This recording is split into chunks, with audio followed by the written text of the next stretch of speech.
Subscribe AB News and press the bell icon for the latest updates.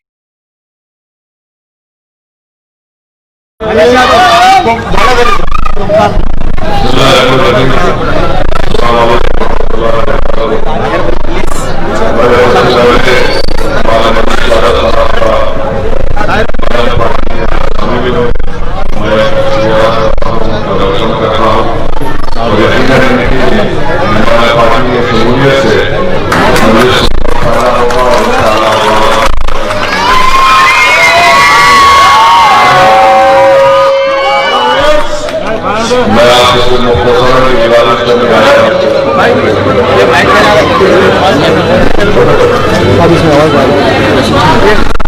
मैं आपसे मुख्तसर से वक्त की गुजारिश करने आया हूं।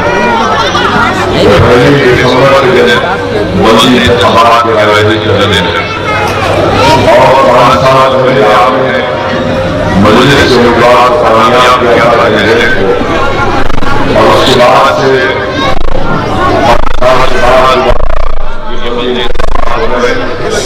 मैं आपको बताना चाहता हूँ ये हमारी पार्टी की रिप्रेजेंटेशन के ऊपर अपने नगर फेज 2 में मेरे एमपी बजट से जो सुविधाएं डाली गई थी वो 27 लाख की थी। दूसरा रावत की तरफ से मंदिर के रिप्रेजेंटेशन के ऊपर सुविधाएं अपने नगर फेज 1 में डाली गई वो करीब 40 लाख का काम हुआ। वैसे सिविल कोड पटेल नगर में 17 लाख निकाल गए। पटेल नगर फेज 3 साढ़े अपार्टमेंट में सीवरेज लाइन और सीसी रोड करीब 2 लाख के साढ़े अपार्टमेंट के सामने निकाला गया। मुझे अब ये काम शुरू होगा। ये अलसवा अप्रैल के पीछे फेज 1 में सीवरेज लाइन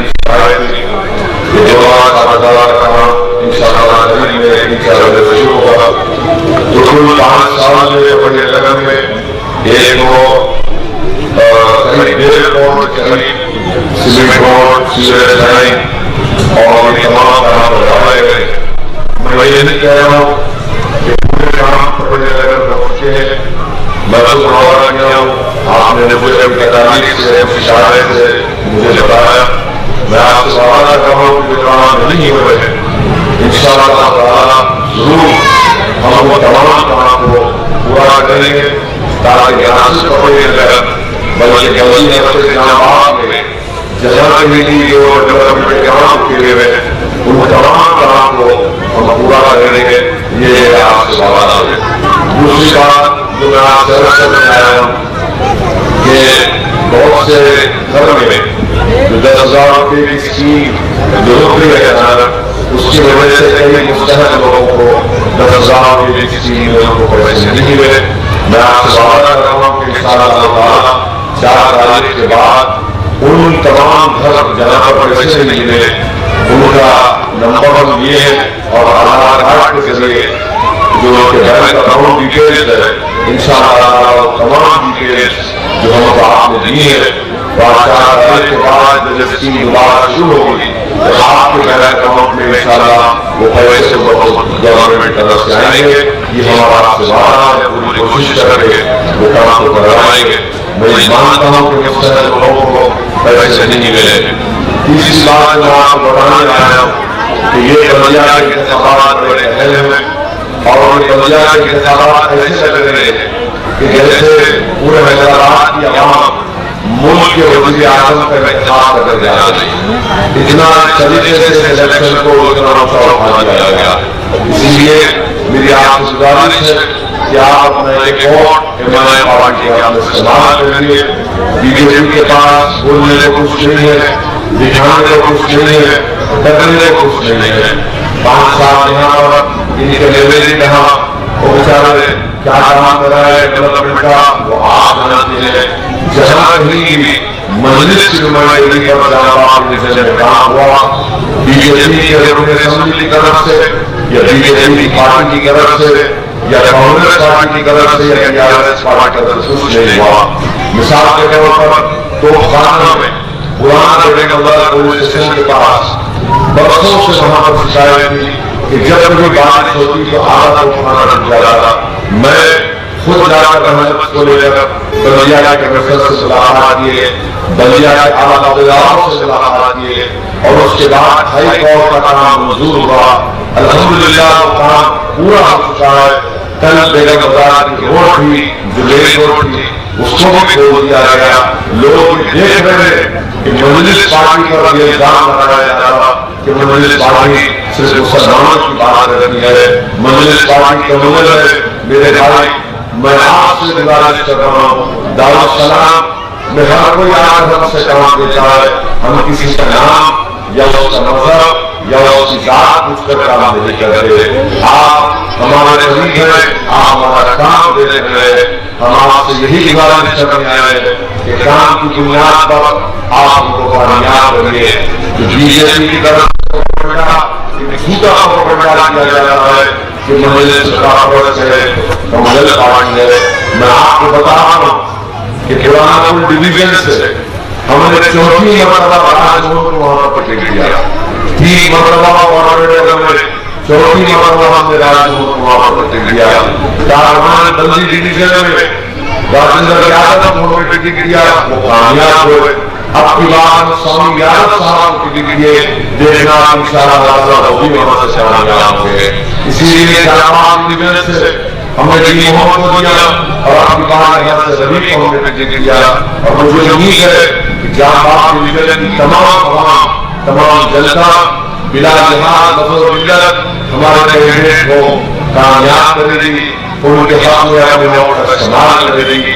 मैं आपसे ये आखिर भी अपील कर रहा हूँ कि 6.5 रुपए के तेलंगाना रियासत को बनकर आप खुद अपने दिल पर हाथ रखकर सोचिए कि क्या कभी 6.5 में हैदराबाद में कोई कर्फ्यू जैसा माहौल बना? कर्फ्यू तो नहीं लगा, मगर क्या कर्फ्यू जैसा माहौल बना? क्या आपको रातों में आने से डर लगता है? क्या आपको कहीं जाने से डर लगता है? बताइए, ये माहौल को मजलिस से पैदा होने नहीं दिया। हमने कभी भी किसी भी गैर समाजी अनासर की तारीफ नहीं की। हमारा यही मकसद रहा कि शहर में अमन रहे और किसी को तकलीफ न हो, और जो कोई किसी मजहब का हो वो अपनी मजहब पर चले। आप बीजेपी के लोग सिर्फ एक ही 1.5 वालों के पास कि मजलिस एंटी नेशनल है, मजलिस रोहिंग्याओं को, पाकिस्तानियों को ओसीसी करती है। ये जामात डिवीजन भी ओसीसी का हिस्सा है, ये गोशाला कॉन्स्टिट्यूंसी ओसीसी का हिस्सा है। अगर बीजेपी की तरफ से बात बोली जा रही है कि ओसीसी में पाकिस्तानी है, तो मैं समझता हूँ कि जामात के रही हिंदू भाइयों की भी, मुसलमान भाइयों की भी, दलित भाइयों की भी तौहीन की जा रही है, बल्कि पूरे हैदराबाद की तौहीन की जा रही है, पूरे हैदराबादियों की तौहीन की जा रही है। अरे पाकिस्तान से हमको क्या लेना देना? हमको पाकिस्तान हमारे खाते में नहीं आता, मगर ये बीजेपी के अजीब लोग हैं, उठे बैठे पाकिस्तान, आखिर इनकी जबान पर हिंदुस्तान क्यों नहीं आ रहा, भारत क्यों नहीं आ रहा? आप देखिए कि पाकिस्तानी विषय में मैं चैलेंज के साथ कर रहा हूँ, मैं चैलेंज कर रहा हूँ बीजेपी के यहाँ के सिकंदराबाद के जो एमपी में मिनिस्टर है, 24 घंटे में बताओ हमको ओल्ड सिटी में देखिए पाकिस्तान में बताओ क्यों तौहीन कर रहे हैं हैदराबाद की, क्यों हैदराबादियों पर शक कर रहे हैं? आप एक छोटा सा इलेक्शन के लिए पूरे हैदराबाद को बदनाम कर रहे हैं। आपके पास होम मिनिस्टर है अमित शाह से, प्राइम मिनिस्टर मोदी से पूछना चाह रहा हूं कि ये आपका सबका साथ सबका विकास है, कि ये आपका गवर्नेंस है, कि आप शहर के हिस्से को बदनाम कर रहे हैं ये बोलकर, जबकि यहाँ पर 6.5 साल अल्हम्दुलिल्लाह कोई गड़बड़ नहीं। हाँ, टुट-पुट नाम गरम होते रहता है, मगर एक अमन का माहौल है, उस अमन के माहौल को बिगाड़ने की कोशिशें कर रहे हैं। इसीलिए मैं आप तमाम से अपील कर रहा हूँ कि हमको अपने अच्छे और खूबसूरत माहौल को बरकरार रखने की जरूरत है।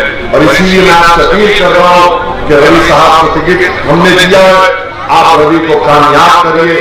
मैं इनको बरसों से जानता हूँ, ये एक नेक इंसान है और मुझे पूरा यकीन है कि अगर आप इनको कामयाब करेंगे तो पहले से ज्यादा जो रुकने रवैया थे उनसे ज्यादा मेहनत करेंगे, आपके दरमियान रहेंगे, आपकी तकलीफ को समझेंगे और बिला लिहाज मजहब और मिल्लत या बाप डिवीजन की जनता की खिदमत करेंगे। यही कहने गुजारिश था, मुझे आप तक पहुंचाना था। मैं उम्मीद करता हूं कि आप तमाम लोग एक होकर जहां डिवीजन को यहां से हमारे रवि साहब को इमाम पार्टी के कैंडिडेट को कामयाब करेंगे। मैं फिर से शुक्रगुजार हूं जनाब श्रीनिवास यादव साहब के बेटे फैसल भी हमारे पार्टी में शामिल हुए। इन लोगों का ऐसे वक्त में पार्टी में शामिल होना उन तमाम फिरकापरस्त ताकतों को एक साफ और मुंहतोड़ जवाब है कि मजलिस पार्टी किसी मजहब के खिलाफ थी ना है। अगर मजलिस पार्टी किसी मजहब के खिलाफ थी तो आपने देखा, दुनिया ने देखा कि अकबरुद्दीन ओवैसी असेंबली में खड़ा होकर लाल दरवाजे की मंदिर के लिए 10 करोड़ का चीफ मिनिस्टर से मुतालबा, 10 करोड़ का मुतालबा किया और चीफ मिनिस्टर 10 करोड़ के लिए तो वहां के पुजारी लोग जो थे वो आकर अकबरुद्दीन ओवैसी का शुक्रिया अदा किए। वहां से जो हमारे हिंदू भाई थे वो मुझसे मिलकर बोले असद साहब हम कभी सोचे नहीं थे कि आप लोग ऐसा बोलेंगे। मैंने कहा कि मेरे भाई हम मुसलमान जरूर हैं मगर हम एमपी है, एमएलए है, हमारे कॉन्स्टिट्यूंसी में हर मजहब के लोग जीते बसते हैं और हर एक इख्तियार अपने अपने मजहब पर चलने का। अगर हम मुताला किए तो कौन सी बड़ी बुरी बात, बुरा काम है, गलत काम किए? नहीं, आपने बहुत अच्छा काम किया। आप खुद सोचिए, हम अपने काम के जरिए आपको बता रहे हैं कि हम क्या सोचते हैं और बीजेपी अपनी जबान से बता रही है कि हैदराबाद क्या करना चाहती है। इसीलिए मैं आपसे अपील कर रहा हूं कि बेखौफ होकर पूरे इत्मीनान के साथ 1 दिसंबर के दिन पूरे पटेल नगर के लोग अपने रिकॉर्ड का इस्तेमाल करेंगे। और मैं आपसे वादा कर रहा हूं कि जो आपके प्रॉब्लम्स है इंशाअल्लाह ताला ना सिर्फ पटेल नगर, ना सिर्फ सुभानपुरा या फिर आवापुरा या चारमंदिल बल्कि पूरे पटेल नगर डिवीजन में जहां कहीं मसले मसाइल हैं हम उसको हल करेंगे। आप बस रहिए। शुक्रिया।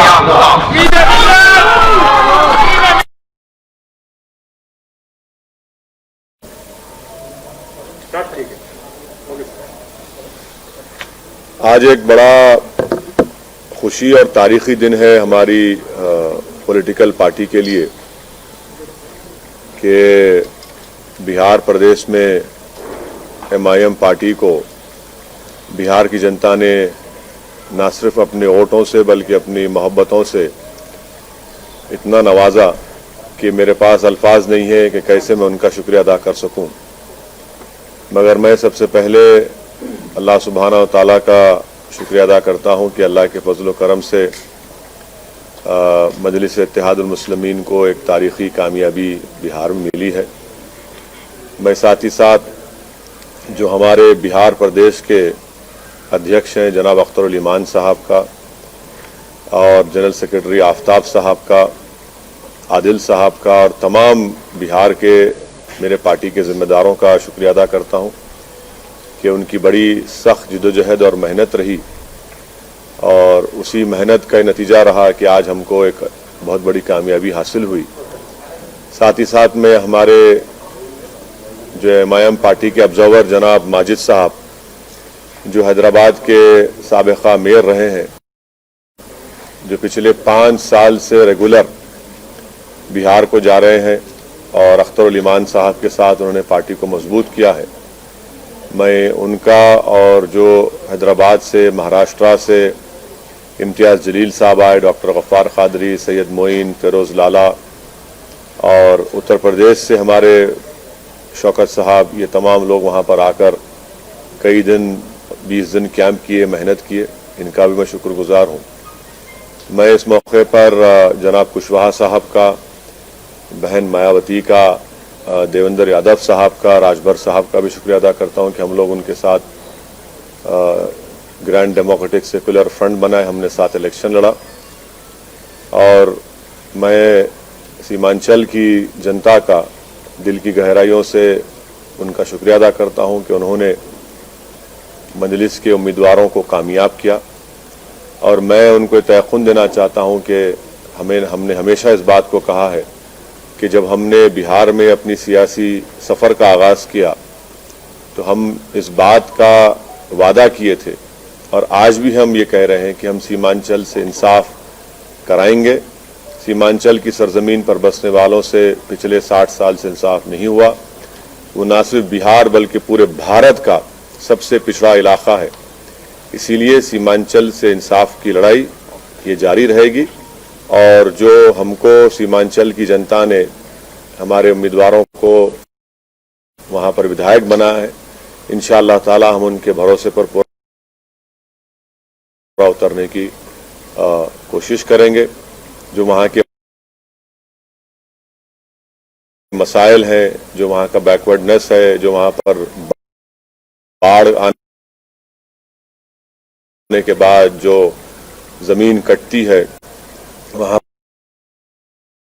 पर स्कूल डिग्री कॉलेजेस नहीं है, अस्पताल नहीं है, ये सब चीजें हैं जिस पर हमको हमारे पूरे विधायक मिलकर इस पर पूरी कोशिश करेंगे और जो भरोसा और एतमाद हम पर किया गया है, हम इंशाअल्लाह ताला उसकी पूरी मेहनत करेंगे और जो हमने आवाम से वादे किए थे उसको पूरा करने की हम पूरी कोशिश करेंगे। मैं फिर से बिहार प्रदेश की जनता का शुक्रिया अदा करता हूं। आपने हमको अपनी मोहब्बतों से, अपने आशीर्वाद से, अपने वोटों से नवाजा है। हम 21 कैंडिडेट खड़ा किए थे और उसमें से 5 कामयाब हुए हैं। जहां पर हमको कामयाबी नहीं मिली, हम वादा कर रहे हैं कि हम फिर से वहां पर जाएंगे। क्यों हमको नाकामी हुई, उसकी क्या वजूहात हैं, उसको हम अपनी कमजोरियों को दूर करेंगे और बिहार में हम इससे ज्यादा हम एक बड़ी पॉलिटिकल फोर्स बनने की पूरी कोशिश करेंगे। मैं साथ ही साथ बिहार की जनता का भी शुक्रिया अदा करता हूं कि उन्होंने इस कोरोना के वायरस के दौरान भी निकलकर अपने वोट का इस्तेमाल किया। ये बड़ा ही उनका बेबाकी का काम था और बड़ा ही बहादुरी से उन्होंने निकलकर भारत की जमहूरियत को, बिहार के जमहूरियत को इलेक्शन में हिस्सा लिया। मैं उनका भी शुक्रिया अदा करता हूँ। सर, ये जिससे आपने बिहार में आमद की थी अपनी, उस सीट को, किशनगंज की सीट को आप हार गए, क्या करोगे? मैंने ऐसा कहा अभी कि यकीनन कोई ना कोई कमजोरी होगी, खामी होगी, जिसकी वजह से हमने वहाँ की आवाम का एतमाद हासिल नहीं कर सके।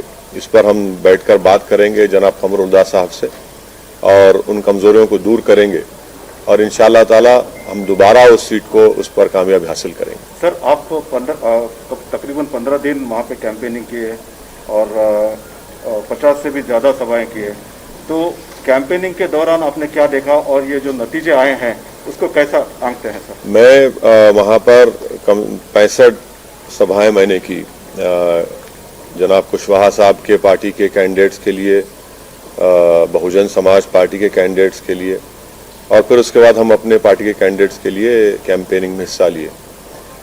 तो हमारा तो मकसद ये था कि हम कुशवाहा साहब को अपना चीफ मिनिस्टर कैंडिडेट बनाकर पेश किए थे। हम तो इस डेमोक्रेटिक सेकुलर फ्रंट के लिए हम मेहनत कर रहे थे।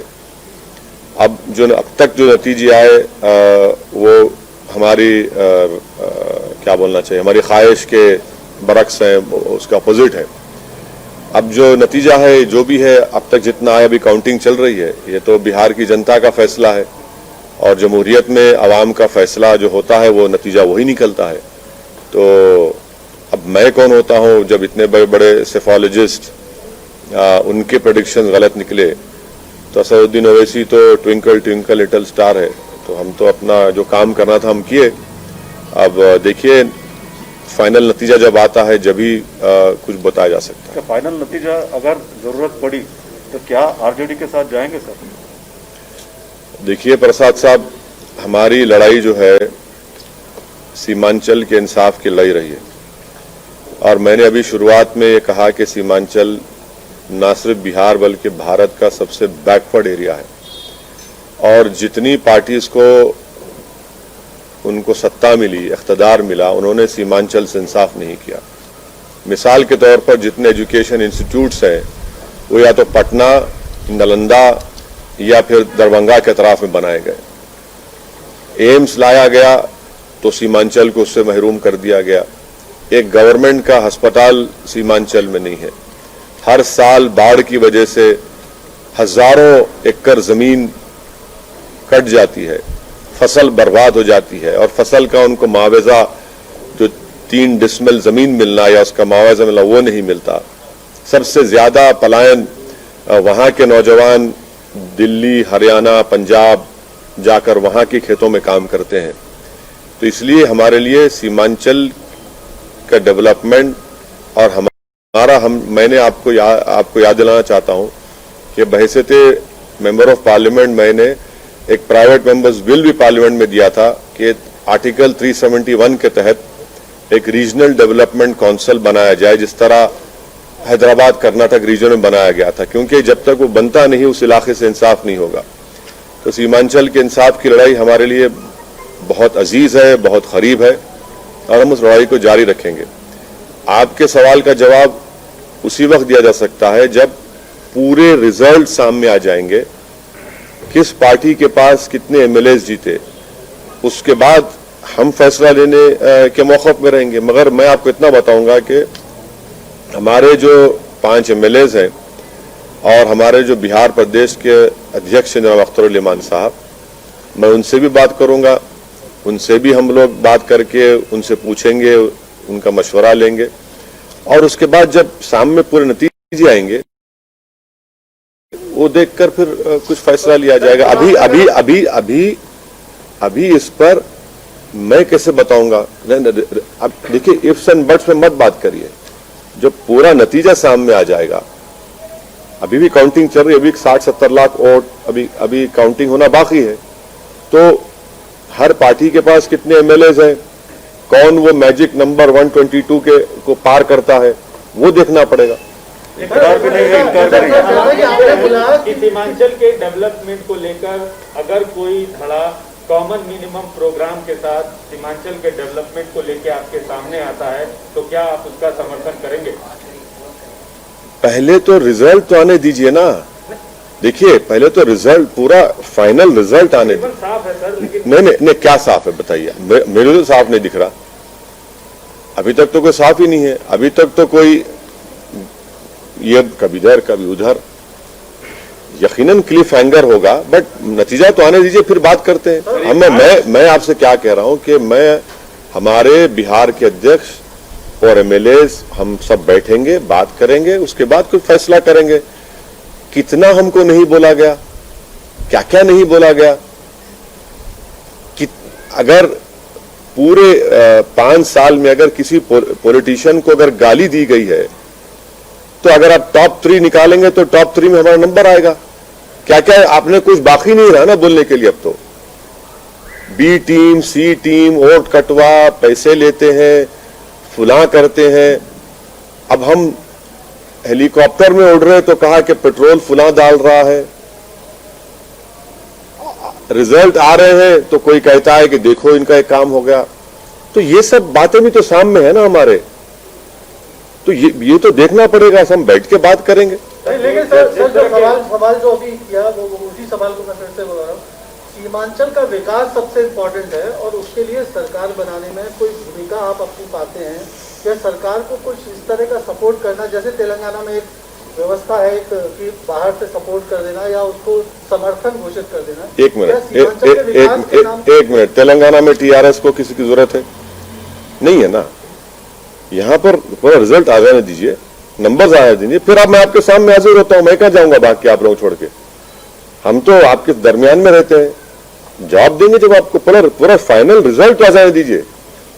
फाइनल रिजल्ट आने दीजिए, फिर हम बताएंगे आपको। सरकार बनाने की भूमिका से अभी आप बाहर नहीं हैं। नहीं, अरे देखिए ना कि रिजल्ट जब आएगा जब तो हम आपके सवाल का जवाब दे पाएंगे।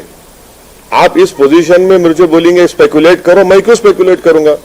मैं तो आपके सामने जब फाइनल रिजल्ट आ जाएगा आपको भी अंदाजा होगा, मुझे भी अंदाजा होगा, तब फैसला करेंगे। सर, आपका मकसद हमेशा बीजेपी को रोकना रहा है और आप उसके लिए एड़ी चोटी किए रहते हैं, लेकिन चलिए आपका शुक्रिया बहुत बहुत, कम से कम आप तो समझे।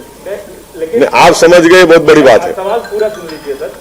आपने चुनाव लड़ा, 5 सीटें जीते आप, जहां आरजेडी जीतती रही है। आपको नहीं लगता कि बीजेपी को रोकने के लिए आप उनके साथ हाथ मिला सकते थे? एक तरह से जिन ताकतों को रोकने के लिए आप काम करते रहे उन्हीं को इनडायरेक्टली मदद कर दिया आपने। अभी वही बोला जा रहा है सर, आपके साथ इंडिपेंडेंट एमएलए को लेके बनाने की बात हो रही है।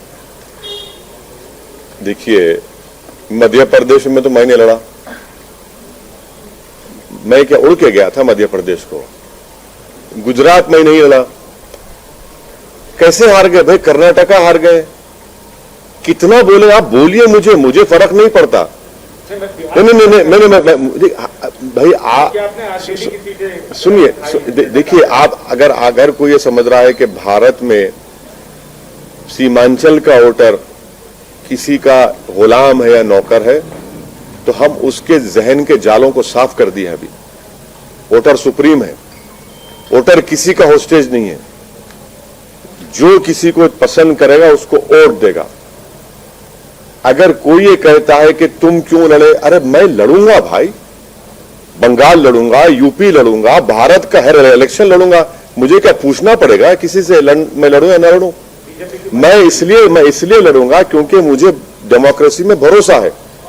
मैं इसलिए लड़ता हूं ताकि वो जो वॉइसलेस लोग हैं, जिनको डराकर कुचलकर उनका काम नहीं किया जाता, उनकी आवाज बनके उनकी लीडरशिप को पैदा किया जाए। तो ये तो खुश होना चाहिए ना कि भाई हम भारत की जमहूरियत में, डेमोक्रेसी में कॉन्फिडेंस को बढ़ा रहे हैं।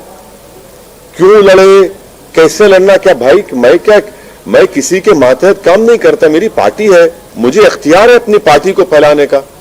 5 साल पहले हम 6 सीट पे लड़े थे, एक में भी कामयाबी नहीं मिली। तब किसका नुकसान हुआ, किसका फायदा हुआ?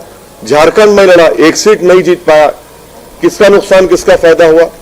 महाराष्ट्र हम लड़े, आप ही जाकर बैठ गए शिवसेना के गोद में, हम तो नहीं बैठे ना। तो ये जो अपने आप को ये समझते हैं कि बस हम ही जिंदा रखें सेक्युलरिज्म को, हम उनसे कहना चाह रहे हैं कि भाई साहब बस करिए, आप नहीं जिंदा रखें सेक्युलरिज्म को। आप खाली टीवी स्टूडियो में बैठकर ज्ञान देते हैं, जमीन पर आप नहीं जाते। आप इनका सिर्फ एक आर्टिकल लिख दो अखबार में, टीवी पर जाकर ज्ञान दे दो और ओवैसी को गाली दे दो। 2 गाली आप, मुझे कोई फर्क नहीं पड़ता उससे। तो आप कांग्रेस के बारे में नहीं, मैं सबके बारे में कह रहा हूं। मैं उन तमाम लोगों के बारे में कह रहा हूं जो ये समझते हैं कि एमआईएम पार्टी को इलेक्शन नहीं लड़ना चाहिए। मैं उन सबको जवाब दे रहा हूं। सर, बहुजन समाज पार्टी और उपेंद्र कुशवाहा के साथ मिलकर आप चुनाव लड़े। दलित वोट और कुशवाहा वोट या पिछड़ा वर्ग का वोट, इसने आपकी जीत में कितना अहम रोल अदा किया? सुनिए, पहले नंबर 1 के सवाल, आपके सवाल, मैं तो शुक्रिया अदा किया ना। मैं तो जनाब कुशवाहा साहब का, बहन मायावती का, जनाब राजभर साहब का, देवेंद्र यादव साहब का शुक्रिया अदा किया। बिहार की जनता के साथ मैं तो शुक्रिया अदा किया उनको। हम तो सब साथ मिलकर लड़े, यकीनन उनको भी क्रेडिट जाता है। लेकिन आपका वोट उधर ट्रांसफर नहीं हुआ, बहुजन समाज पार्टी सिर्फ एक ही सीट पर रही और उपेंद्र कुशवाहा। देखिए, इलेक्शन है, हम तो अपनी तरफ से पूरी मेहनत किए, जुस्तजू किए। बल्कि बहुजन समाज पार्टी के कई ऐसे कैंडिडेट थे जो हमको कह रहे थे कि सर आप और मुकामत पर आइए। हम नहीं जा सके क्योंकि वो शेड्यूल इतना टाइट था, मगर हम तो कोशिश किए, इखलास के साथ कोशिश किए, पूरी नेक नियति के साथ हम कोशिश किए। 2022 में वोट ट्रांसफर नहीं हुआ उत्तर प्रदेश में। हाँ बिल्कुल, 2022 में उत्तर प्रदेश में एमआईएम दोबारा चुनाव लड़ेगी। सुनिए, दोबारा चुनाव लड़ेगी। पहले जो कमजोरियां थी हमने थोड़ा उसको दूर किया है, बड़ी ताकत के साथ लड़ेगी। किसके साथ जाएंगे नहीं जाएंगे वो वक्त ही बताएगा, मगर हम तो लड़ेंगे। बंगाल सर, बंगाल, हाँ बंगाल भी क्यों? अरे भाई हर जगह लड़ना चाहिए। एक पॉलिटिकल पार्टी, हम के एनजीओ है कि सेमिनार करा के पेपर प्रेजेंट कर दें? पॉलिटिकल पार्टी है, लड़ेंगे, क्यों नहीं लड़ेंगे? लड़ना चाहिए भाई। भारत की जमहूरियत को मजबूत करना है और भारत की जमहूरियत में जो सेक्शन की आवाज नहीं है उस आवाज को पहुंचाना जरूरी है। तो उसमें क्या बुरी बात है? लड़ना चाहिए। जीतेंगे हारेंगे तो वह जनता तय करेगी, अल्लाह बताएगा, मगर लड़ना तो जरूरी है ना। सर आप चाहते हैं कि ये गठबंधन जो बिहार में हुआ और सक्सेसफुल रहा, आपके लिए तो फायदेमंद रहा, यूपी में भी वही आगे। देखिए, सही बात तो ये है कि हमारा पहला अलायंस हुआ देवेंद्र यादव साहब की पार्टी से, समाजवादी जनता दल से, और उससे पहले कुशवाहा साहब बीएसपी से अलायंस कर चुके थे राजभर साहब के साथ। हम लोग बाद में गए। तो ये बिहार के इलेक्शन के हद तक हुआ है। यूपी में क्या होगा मैं अभी कैसे बताऊंगा आपको, मैं भी कैसे बताऊंगा आपको। सर तेलंगाना में टीआरएस पार्टी बहुत बुरी तरह आ रही है, कहीं खतरे तो घंटी नहीं है सर आने वाले दिनों में? बुरी तरह कहाँ हारी, कहाँ बुरी तरह? 1000 वोट से हारे, 1100 वोट से हारे, रिजर्व चिन्ह था वो, कोई बात नहीं। कहीं बीजेपी तो दस्तक नहीं दे रही सर आपके इलाके में, बीजेपी तो दस्तक नहीं दे रही अब। बहुत लोग दस्तक देते, दस्तक देना है, दस्तक देते। दस्तक देने से क्या होता है, जब घनगरज होंगी तो दस्तक बुझ जाती ना, उसमें दस्तक देते। बहुत से लोग दस्तक दे रहे, 50 साल से दस्तक दे रहे, क्या होता है उससे? देना चाहिए, कोई बात नहीं। सर आपके घर तेलंगाना में बीजेपी की तादाद बढ़ रही है, 4 सीटें एमपी की जीती, ये एक हाल ही में आज का जो रिजल्ट है, और आप बाहर चुनाव लड़ रहे हैं, आपको नहीं लग रहा है कि अपने राज्य में आप कमजोर हो रहे हैं? मैं हारा क्या? आपकी सहयोगी सपोर्ट भी तो नहीं, मैं हारा क्या? नहीं, आपका TV9 की बहुत ही बदतमीजी की न्यूज थी आपकी। TV9 को अगर चमचागिरी करना है रूलिंग पार्टी की तो चमचागिरी करो, मगर हर बार हमारे कंधे पे रख के अपनी मुनाफिकत दिखाने के लिए मत करो। TV9 को जिम्मेदारी से न्यूज डालना चाहिए। किसी का गुस्सा आप मेरे पे क्यों निकाल रहे भाई? हारे आप, जीते आप, नहीं आप क्या करें? अरे मेरे से क्या ताल्लुक भाई? मैं ओवैसी बिहार में चले गए, आपको क्या मालूम मैं क्या कहने करा? तो ये जो है ना, ये बस तलवे चाटने की जो पॉलिसी है वो मत करो प्लीज। सवाल करो, बोल तो मैं, मेरा ताल्लुक भी नहीं उससे, मेरे को मालूम तक भी नहीं। आप न्यूज चला दिए, क्या बोलते नहीं गवर्नमेंट के पास, केसीआर के पास नंबर बढ़ जाना। ऐसा नंबर बढ़ाना है तो करो, हम हमारा ही खंदा मिला ना आपको, मजबूत खंदा है, कमजोर खंदे पे तो खड़े तो गिर जाते आप, no problem. Sir Adhir Ranjan Chaudhary कहता है कि आपको यूज करके बीजेपी हम आ रहे बंगाल को, आ रहे अब बराबर आएंगे बंगाल को, मुर्शिदाबाद भी जाएंगे, मालदा भी जाएंगे, दिनाजपुर जाएंगे, सब जगह जाएंगे। अधीर रंजन चौधरी क्या ठेका लेके बैठे हुए मुसलमानों का? अधीर रंजन चौधरी को बताना चाहिए कि अपनी कॉन्स्टिट्यूंसी में मुसलमान इतने बुरे हाल में क्यों है। अधीर रंजन चौधरी को बताना चाहिए कि उन्होंने मुसलमानों के लिए क्या किया। अधीर रंजन चौधरी तुम जान लो इस बात को कि वोट हमारा, राष्ट्र तुम्हारा नहीं चलने वाला है अभी। आप हार रहे। कल तक जब पूरे एग्जिट पोल्स आ रहे थे तो मिठाइयां खा रहे थे आप, फूल बांट रहे थे, आसमान तोड़ रहे थे, पटाखे फोड़ रहे थे, वो आगे। अरे 70 सीट दी है ना, क्या किया आपने वो तो बता दो। क्या मैंने मैं आपको एक वाकया शेयर कर रहा हूं। जब ये आखिरी दिन का कैंपेन खत्म हुआ 5 तारीख को, तो मेरी मीटिंग थी कोचादामन में। मैं कोचादामन से मीटिंग खत्म करके जा रहा था, तो इस हमारी विक्ट्री में बता रहा हूं आपको, बहुत बड़ा रोल महिलाओं का रहा। मैं अपनी लाइफ में इतनी पब्लिक मीटिंग्स किया हूं, मगर एक पब्लिक मीटिंग में इतनी बड़ी तादाद में महिला आते थे कि गैर मामूली, और यकीनन मैं कह रहा हूं कि उनका बहुत बड़ा रोल रहा। जब मैं लास्ट मीटिंग करके जा रहा था तो मेरे को उन महिलाओं ने कहा कि सेल्फी लेना है, बोले बराबर लीजिए, और मैं भी चाह रहा था कि सेल्फी लिए। उसके बाद एक महिला ने मुझसे कहा कि वैसी तुम्हारे बारे में बहुत अनाप शनाप बोल रहे हैं ये लोग, इनको 7 तारीख को हम बताएंगे, और तुम देखना जब वो डब्बा खोलेगा इसका जवाब हम दे देंगे। देख लीजिए आप, बागडोरा एयरपोर्ट पर मैं गया, मेरे को रोककर वहां पे महिलाओं ने कहा कि हम दिल्ली जा रहे हैं मगर वापिस आएंगे, बड़ा अनाप शनाप तुम्हारे बारे में कहा है। आप बोलते जाइए, मेरे को फर्क पड़ने वाला नहीं है, मैं रुकने वाला नहीं हूं। मैं पहले भी कह चुका हूं कि आप जितना बोल सकते बोलिए, मैं आपका जवाब नहीं दूंगा, जनता जवाब देगी, कुदरत जवाब देगी।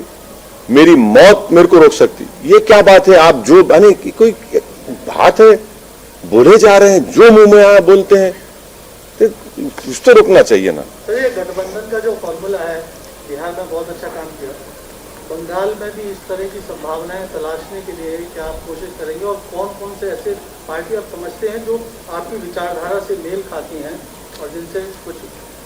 तिवारी साहब, हमको तो कोई हाथ लगाने तैयार नहीं है ना। ऐसा लगता है कि इसको हाथ लगाओ तो 550 kV का शॉट लग जाएगा। हम करेंगे, मेहनत करेंगे, कोशिश करेंगे, हमारा काम कोशिश करना है, लड़ना हमारा काम है, देखेंगे आगे क्या होता है। गठबंधन की कोशिश। अरे भाई, इलेक्शन जीतने के लिए जो भी डेमोक्रेटिक उसूल है उसको अपनाएंगे। ओके सर, शुक्रिया, थैंक यू वेरी मच।